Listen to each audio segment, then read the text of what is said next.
Una, bigyan natin ng mainit na palakpakan ang mga manlalaro ng asul na koponan. Yuri mula sa Belarus. Here comes the blue corner from Belarus. I gave you Ray!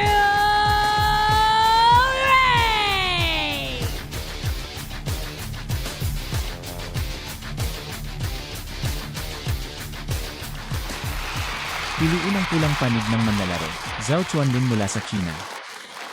Here comes the red corner from China.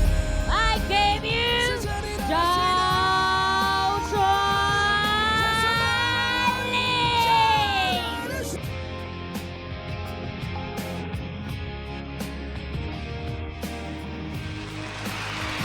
Nasa posisyon na ang dalawang koponan.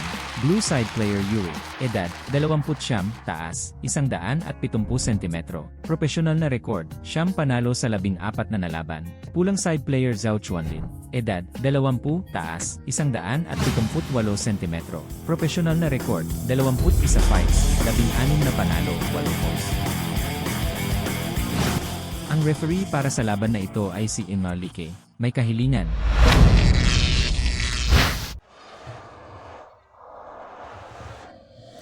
Kamusta sa lahat mga manonood? Ang pinapanood mo ngayon ay ang eksena ng labanan ng Emi Legend Nanchong. Ang kasalukuyang kompetisyon ay ang kategorya ng 65 kilo. 32 player match, top 8 semifinals sa Group L. Sa kasalukuyan, ang asul na bahagi sa field ay si Yuri mula sa Belarus. Sa pulang panig ay si Zhao Chuanlin, isang tumataas na bituin sa Chinese boxing. Sinimulan ng magkabilang panig ang unang laro na may isang kalaban. Paglalagay sa isang estado ng pagsubok at pagsubok, tignan natin ang pagkakaiba ng taas na ito. Sa pagtingin kay Zhao Chuanlin, dapat siyang ituring na matangkad at armado. Tignan natin ang simula ni Zhao Chuanlin. Sinubukan niyang subukan ang kanyang forehand jab. Ang unang pag-ikot ay medyo nagsasalita. Ang dayuhang mandirigma na ito ay medyo konserbatibo pa rin. Medyo konserbatibo ito. Sa katunayan, ang mga kamay ay nag-iinat sa ulo. Pagkatapos ay gumamit ka ng mas maraming sipa sa binti. Sa pagtingin kay Zhao Chuanlin, ganoon pa rin. Bago gumawa ng anumang paglipat, kailangan nilang palaging gumawa ng isang hakbang upang makagambalan muna. Pagkatapos ay magpatuloy sa mga susunod na hakbang. Ito rin ang dahilan kung bakit tayo ay matangkad at mahaba ang braso. Isang uri ng manlalaro na medyo mas mataas kaysa sa kanilang mga kalaban. Ito ay isang medyo tipikal na estilo ng paglalaro. Sige, ang likod na kamay at front leg sweep kick. Naging malapit ang dalawa sa isa't isa. Medyo mainat na naglaro si Yuri, at magaling siyang maghanap ng mga pagkakataon. Kapag napapalapit ka na sa ibang tao, magkakaroon siya ng hook point. Ang pag-atake ng tiyan na ito ay maghahatid ng isang tatlong dimensional na suntok sa katawan. Sa pagtingin kay Yuri, medyo masikip pa rin ang kanyang katawan.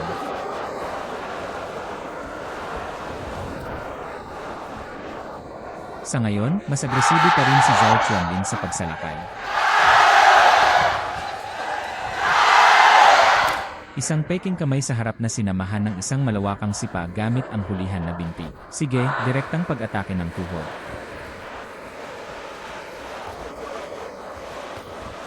Mula sa larangan, makikita natin na si Zhao Chuanlin ay tila palaging naghahanap ng mga pagkakataon.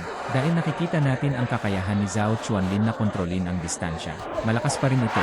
Bawat suntok at sipa ay itinapon. Napakaganda ng pakiramdam ng distansya ito. Sige, tumalikod ka at umatras. Nasa braso na ito ni Yuri. Sa katunayan, kung minsan, mga tagalabas lang na nanonood ng palabas. Nakita ng mga eksperto ang susi ng pinto. Sa totoo lang, para sa mga manonood na hindi talaga nakakaintindi. Sa katunayan, maaari itong batay sa dalawang tao. Ang ganitong uri ng momentum sa kwarto, suriin ang personalidad ng parehong mandirigma. Sa paghahambing, Zhao Chuanlin, makikita mo na ang kanyang estilo ng paglalaro ay napakatiwala at nakaka-relax. Sa kabilang banda, mas maingat ang mga dayuhang mandirigma, isang uri ng pagkatao. Ito ay mula sa magkabilang panig. Maaaring sumasalamin ito sa pag-unawa ng dayuhang manlalaro sa sariling estilo at personalidad ng paglalaro ni Zhao Chuanlin. Dahil ang estilo ng paglalaro ni Zhao Chuanlin ay medyo flamboyant, medyo masaktibo. Panoorin natin ang performance niya sa court. Napakalakas ng pakiramdam na ito ng pagkuha ng inisyatiba. Ito rin ang uri ng manlalaro na nagustuhan ng aming mga manonood. Sige, natapos na ang unang laro. Sa unang laro, ang magkabilang panig ay paunahing nakikibahagi sa ilang mga paggalaw na kinasasangkutan ng mga suntok at sipa. Alin man sa mga panib ay hindi naglaro ng isang tunay na tugma ng ito.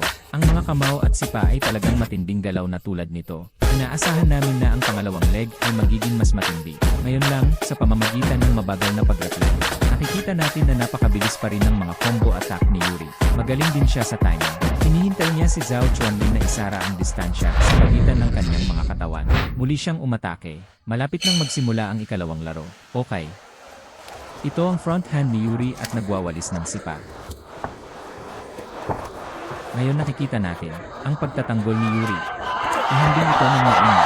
Ngunit nakikita natin ang dalas ng kanyang mga galaw. Sa katunayan, hindi ito mabaga. Nangyari ang lahat ng ito nang ipasok ni Zhao Chuanlin. Samantalahin ang distansya ng pagsasara. Pagkatapos ng unang pag-ikot ng pagsubok, ang magkabilang panig ay may taktika na ngayon para sa ikalawang pag-ikot. Lahat ay nababagay na. Nakikita ko si Zhao Chuanlin ngayon. Ginagawa pa rin nila ang inisyatibo sa pag-atake. At ang mga pag-atake ay napakadirekta. Ang pagkilos ay napakadirekta. Ngayon, sa panahon ng pag-atake, kabilang ang ilang mga nakatagpo sa unang laro, nakita ko si Zhao Chuanlin na pumasok sa loob. Maaari siyang magsagawa ng ilang mga malapit na uppercut at ang kilusang welga ng tiyan. Kung ikukumpara sa nakaraang dalawang laro, ito ay isang makabuluhang pagpapabuti para kay Zhao Chuanlin. Tama ang pag-unlad. Ito ay dahil si Zhao Chuanlin mismo ay nagsimula rin bilang isang mandirigma ng sanda. Ngayon, ang ganitong uri ng ritmo, at alam niya kung paano gamitin ito para sa isang tatlong-dimensional na pisikal na pag-atake, at ang ganitong uri ng kontrol sa korte, at ang kontrol sa ritmo at dalas ng paggalaw. Nakikita natin na ang mga tugma sa ilalim ng mga patakaran sa libreng pakikipaglaban ay nagiging lalong naangkop. Sa katunayan, bagamat kasalukuyang aktibong inaatake ni Yuri si Zhao Chuanlin, ngunit makikita natin na kapag ang distansya sa pagitan ng dalawang panig ay malapit na, mas mabilis ang ritmo ng paggalaw ni Yuri. Medyo mahabang distansya. Ang Yuri na ito ay tila medyo mas tiwala sa malapit na saklaw. Magkakaroon ng higit pang mga paggalaw. Marahil ito ay dahil din sa kanilang taas at pangangatawan. Maliit lang si Yuri, maikling distansya, maikling tao, masanay siyang maglaro sa loob ng inner circle. Ang ganitong uri ng panloob na opensiba sa pagitan. Ngunit makikita rin natin ito. Si Zhao Chuanlin ay nasa opensiba. Habang nag-aatake, binigyang pansin din niya, bagamat aktibo akong umaatake. Ngunit nililikha ko rin ang distansyang iyon. Ilang beses ko na itong tinatawag. Ilang beses nang mag-uusap ang dalawa sa malayo. Tuklasin ang mga natuklasan sa trabaho. Hindi ito gaanong nakikinabang. Tignan natin si Zhao Chuanlin ngayon. Ito ay napakahalata na. Ginamit nila ang taktika ng paglikha ng distansya. I-click ang pindutan sa pagitan ng dalawang panig. Ang pagkabigla ng pagtaas ni Zhao Chuanlin. Bagamat bumalik ang pangalawa, si Zhao Chuanlin ay napakalakas pa rin ng loob sa paggawa ng mga galaw.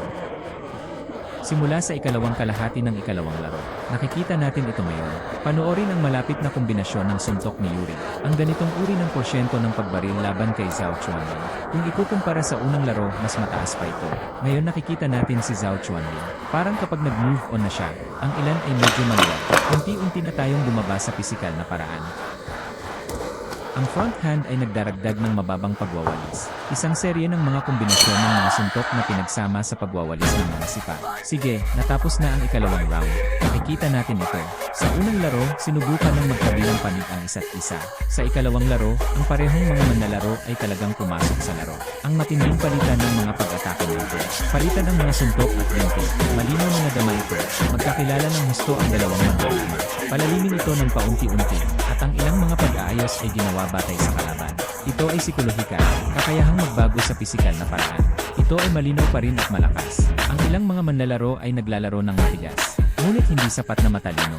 Ang ilang mga tao ay medyo mas matalino. Sa panahon ng laban, maaari itong makatipid ng maraming enerhiya para sa iyong sarili. At upang harapin ang mas epektibong pag-atake, sabihin kay Tingting ang unang pamamaraan, mula sa unang laro hanggang sa pangatlo. Lahat ng ito ay tungkol sa estilo. Hindi ito nagbago, madalas kang napapagod. Ngunit sa katunayan, ang mga resulta ay hindi gaanong maganda. Marami ang nag-iisip na hindi matalino ang mga boksingero. Sa totoo lang, magaling siyang maglaro. Ang boxing ay tungkol sa paggamit ng iyong utak. Sa katunayan, ang boxing ay parang pakikipaglaban sa isang digmaan. Nagpakilos kami ng libu-libong sundalo. Ginagamit namin ang aming mga paa at tuhod sa boxing. Gumawa ng ilang makatwirang alokasyon. Isa rin itong taktika, isang madiskarteng display. Panoorin natin ang paglalaro ni Zhao Chuanlin hanggang ngayon. Ngayon, ang ilan sa kanyang mga galaw ay hindi kasing solid niya at relatibong nagsasalita. Lalo pang magiging halata ang offensive trend ni Yuri. Mas halata pa ito dahil medyo maingat si Yuri sa unang laro. Mula Mula sa ikalawang laro hanggang ngayon, sa pag-atake, maaaring mas tiwala siya sa kanyang sarili. Ngayon, si Yuri ang patuloy na papalapit kay Zhao Chuanlin. Malinaw na si Zhao Chuanlin ay humihila palayo. Sa totoo lang, tiwala ako. Sa sandaling makapasok ka sa mid-range na pag-atake na ito, malinaw na si Zhao Chuanlin ay may kaunting pangamba pa rin. Dahil hindi ito ang distansya na magaling ka. Kapag malapit ka na, ang Yuri na ito ay madalas na gumagamit ng mga swinging punch. Alam nating lahat na ang kapangyarihan ng pag-ugoy ng mga suntok ay talagang ang pinakadakilang. Ang pamamaraan ng RC punch na ito ay isang malapit na hanay ng mid-range exchange. Napaka-epektibo. Sige, sa pedal. Ang magkabilang panig ay nakaranas ng pagbaba ng pisikal na fitness. Lalo na kapag ang magkabilang panig ay nagiging malapit sa isa't isa. Ang ganitong uri ng pag-ugali ay mas matindi pa. Nagpadala lang ng mababang sweep si Zhao Chuanlin.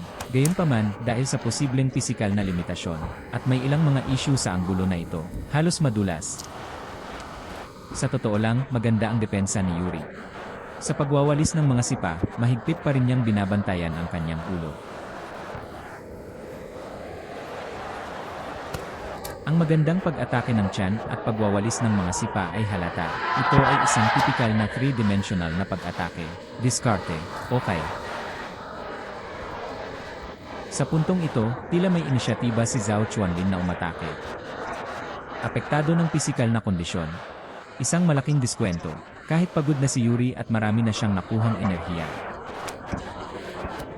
Kung ikukumpara kay Yuri, mas mataas ang rate ng pag-atake na ito. At ang epektibong welga na ito ay magiging mas epektibo pa. Tama, ngunit tingnan natin ang teknikal na detalyeng ito. Sa totoo lang, bawat suntok at sipa ni Yuri, kumpara kay Zhao Chuanlin, mas lalong nagpahinga at nakaka-relax ang kanyang sarili. Sa ganoong paraan, itatapon mo ang bawat suntok. Hindi siya gaanong kumakain ng kuryente. Kapag ang lahat ay pagod na, maaari ko pa ring ihagis ang suntok na ito.